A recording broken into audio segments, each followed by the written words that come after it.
أعوذ بالله من الشيطان الرجيم. بسم الله الرحمن الرحيم. الحمد لله رب العالمين الرحمن الرحيم مالك يوم الدين إياك نعبد وإياك نستعين اهدنا الصراط المستقيم صراط الذين أنعمت عليهم غير المغضوب عليهم ولا الضالين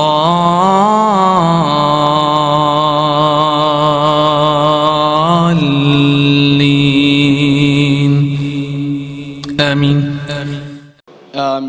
Hi, my name is Ahmed. I come from the glorious country of Iraq, and I'm a born Muslim. My problem is that I practiced Islam when I was... Brother, first we request questions from the non-Muslims. Once all the questions from non-Muslims are over, inshallah we'll give you a chance. Yeah, but I'm telling you my problem only. It's okay. But you said you're Ahmed and you're a born Muslim. I am born Muslim. But now are you a Muslim or not? I'm agnostic. Oh, so now you have left the religion of Islam. Yeah, I'm confused. Okay, fine.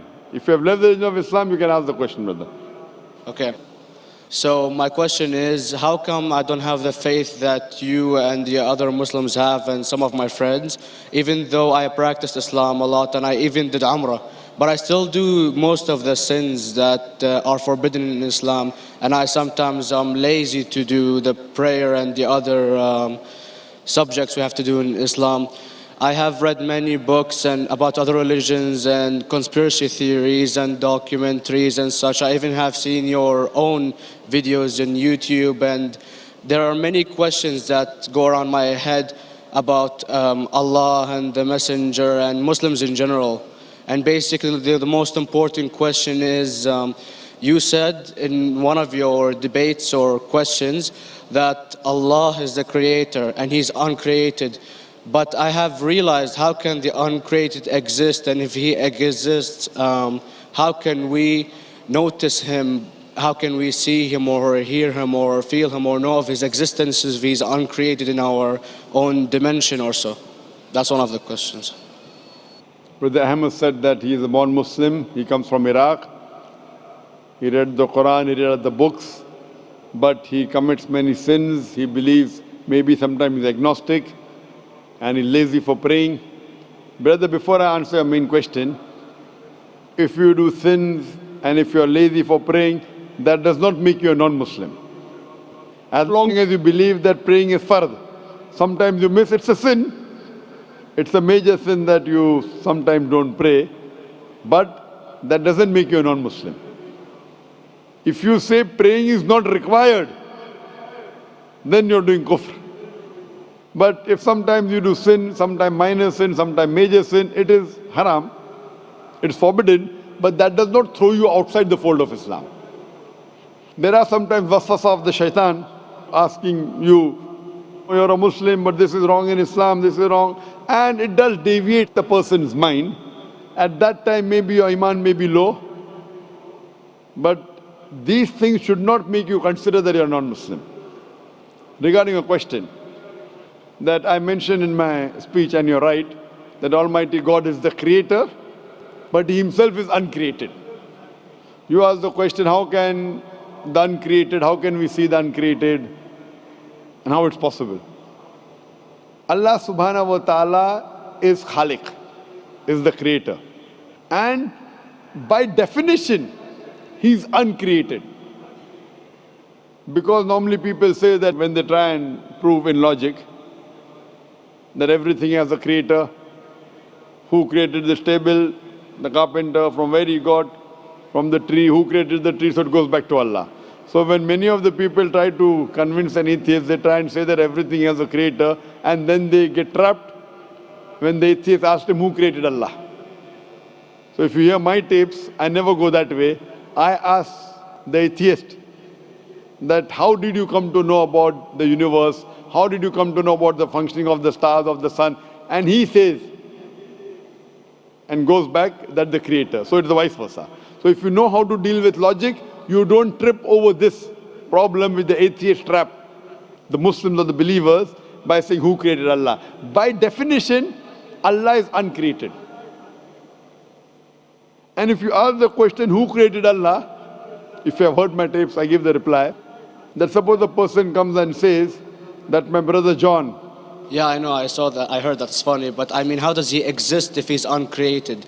Not that is Allah. automated. Yeah, how That's can the he difference exist? between you and Allah. How does he exist means he was existing. He doesn't have a beginning. You and I have a beginning, that's human being. So that is the difference between us and Allah. You can't say that Allah has to be like us. If Allah is like you and me, why should we worship Him? I see, but have you heard of the phenomenon, the Big Brother, used by various orders and political agendas to control the people and such by implementing it into multiple gods, and then later on it became a monotheistic religions all over the world to make it easier for Big the people Brother, to... sorry, I've never heard of the religion Big Brother. It's not a religion, it's like a theory, an idea, basically. For What does it say? Yes? What does this idea say? What does it say? Is that when you have a big brother, it's easier for you to live life.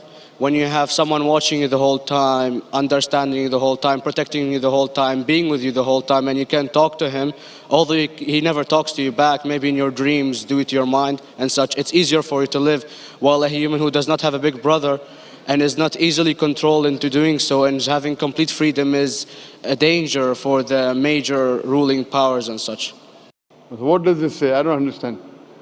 Big Brother may be the Big Brother, may not be the... What does it have to do with Islam and God? What does it have to do? Because basically Allah is watching you the whole time. So you want to say that Allah is like a Big Brother? Indeed, you use Him for your protection so you won't be scared. You know what I mean? See, this is the hypothesis. Hypothesis. If you have heard, how do I convince an atheist? If you have heard my answer, that you said that you're agnostic, you're atheist. Yeah. So first thing I do to an atheist is I congratulate him. What? I congratulate him. Have you heard my answer of atheist? Yeah, you congratulate them and stuff. But I haven't seen your debates with the atheist. I just saw your answers on some questions. Fine, so you haven't seen the answer of atheist? No, but I've seen your debate with David William Campbell. And David William Campbell is not an atheist. Yeah, yeah. Now when an atheist tells me he does not believe in God like your theory of Big Brother, yeah. And if you believe in that theory, I will ask you, first thing I do to the atheist, I congratulate him. You know why? Yeah, because they think and they don't follow what their parent does and such stuff like that. No. I congratulate him because he is not doing blind belief. The other people are doing blind belief. He is a Christian because father is a Christian. He is a Hindu because father is a Hindu. Most of the Muslims are Muslim because father is a Muslim. He is thinking. He says there is no God. He has said the first part of the Islamic Shahada, La ilaha. The reason I congratulate him is because he has said the first part of the Islamic Shahada, Islamic Creed, La ilaha. The only thing I have to do is illallah, which I shall do inshallah. So if you have heard my answer, an atheist becomes an atheist because he believes in science, he believes in logic. Or I ask him that if an equipment is bought in front of him, which no one in the world has ever seen, and if the question is asked, that who will be the first person who will be able to tell you the mechanism of this new equipment? What is the answer? Of course, he's going to tell you the producer or the maker of this equipment. Creator, producer, maker. So when we ask him questions that how did this universe come into existence, he will talk about the Big Bang. This what we're going to talk is already mentioned in the Quran 1400 years ago in Surah Anbiya chapter number 21 verse number 30. Avalam yaral lazina kafaru anna samawati wal arda kanat ratkum fataknahuma. Do not the unbelievers see that the heavens and the earth were joined together and we clove them asunder. This what you came to know 50 years back is mentioned in the Quran 1400 years ago. Who could have mentioned that?